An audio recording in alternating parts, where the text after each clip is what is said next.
Baik, saya lanjutkan pada poin keempat, yaitu ayat-ayat Makkiyah dalam surat Madaniyah. Di dalam surah Madaniyah, tadi kan ada sudah dijelaskan surah Madaniyah ini ada 20 surat. Nah, di dalam surat itu tidak semerta-merta semuanya Madaniyah. Ada ayat-ayat Makkiyah yang terselip di situ.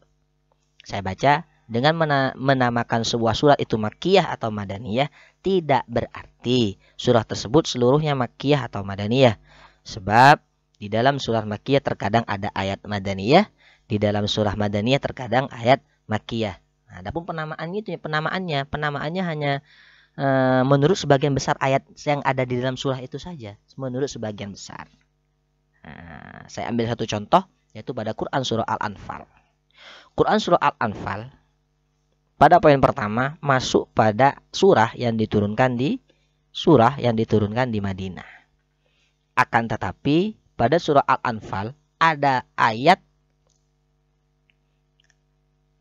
ulama mengecualikan ayat ke-30. Menurut ulama, ayat ini turun bukan masuk pada Madaniyah, tapi masuk pada Makkiyah. Karena ayat ini menceritakan tentang makar orang-orang kafir yang dulu hendak ingin membunuh Rasulullah, yang mana mereka bermusyawarah di Darun Nadwah, merencanakan tipu daya terhadap Rasulullah, ingin membunuh Rasulullah. Sehingga akhirnya Allah memberitahu kepada Rasulullah bahwa orang kafir, orang musyrik akan membunuh Rasulullah. Sehingganya Rasulullah pergi hijrah, dan yang tidur di tempat Rasulullah itu adalah Sayyidina Ali. Ayat ini turun sebelum hijrah. Jelas kalau sebelum hijrah disebut Makkiyah. Tapi ayat ini berada di Quran surah Al-Anfal. Al-Anfal seharusnya masuk pada Madaniyah. Maka pada ayat ini disebut ayat Makkiyah, tapi di dalam surat Madaniyah. Poin kelima, kebalikannya. Ada ayat Madaniyah, tapi di dalam surat Makkiyah. Ada ayat Madaniyah di dalam surat Makkiyah. Surat Makkiyah itu adalah selain dari surat yang Madaniyah, selain dari yang diperselisihkan. Maka tidak semuanya ketika ayat surah itu disebut Makkiyah, tidak seluruhnya ayat di dalamnya itu Makkiyah, tapi Madaniyah, hanya saja secara garis besar. Misalkan surah Al-Hajj ya. Surah Al-Hajj, Ibnu Abbas berkata, surah ini diturunkan sekaligus di Makkah. Surah Al-Hajj turun di Makkah sekaligus. Maka surat Al-Hajj itu termasuk Makkiyah. Hanya saja ada 3 ayat yang diturunkan di Madinah, yaitu Quran surah Al-Hajj ayat 19 sampai 21. Nah, ayat ini meskipun berada di dalam Quran surah Al-Hajj yang dikatakan surah Makkiyah, tapi ayat 19 sampai 21 ini dikatakan ayat Madaniyah karena turun di Madinah. Nomor poin yang keenam, yang diturunkan di Makkah sedang hukumnya Madani. Ada ayat diturunkan di Makkah tapi hukumnya Madani, turunnya di Makkah tapi hukumnya Madani. Seperti ayat Quran surah Al-Hujurat ayat 13. Ayat ini memang turun di Makkah, tapi disebut Madaniyah. Kenapa? Karena ayat ini turun setelah Rasulullah hijrah. Rasulullah berada di Makkah awalnya, kemudian hijrah ke Madinah. Pada saat penaklukan kota Makkah, pada penaklukan kota Makkah, ayat ini turun. Nah, ayat yang turun ini meskipun turun di Makkah tidak disebut Makkiyah, tapi disebut Madaniyah. Kenapa seperti itu? Karena turunnya setelah hijrah. Penamaannya seperti itu. Akan tetapi para ulama di sini beda-beda pendapat. Menurut sebagian lagi, ayat seperti ini oleh para ulama tidak dinamakan Makki dan tidak dikatakan Madani secara pasti atau murni. Ayat ini meskipun turun sudah hijrah, tidak bisa dikatakan Madani secara murni. Akan tetapi ayat disebut turun di Makkah sedang hukumnya Madani, gitu aja ayat ini. Tapi secara garis besar tetap dikatakan Madaniyah. Kenapa? Karena turun setelah hijrah.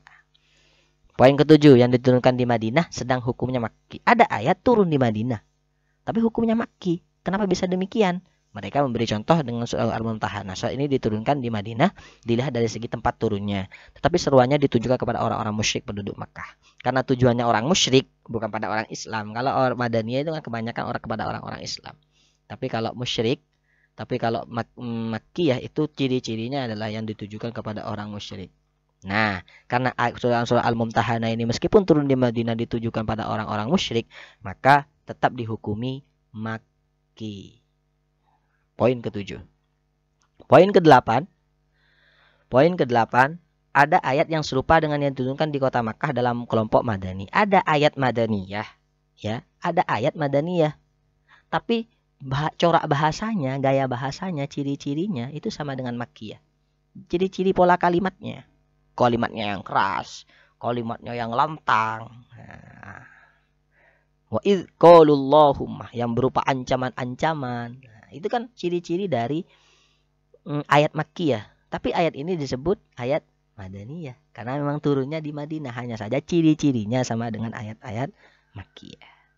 Quran surah Al-Anfal ayat 32.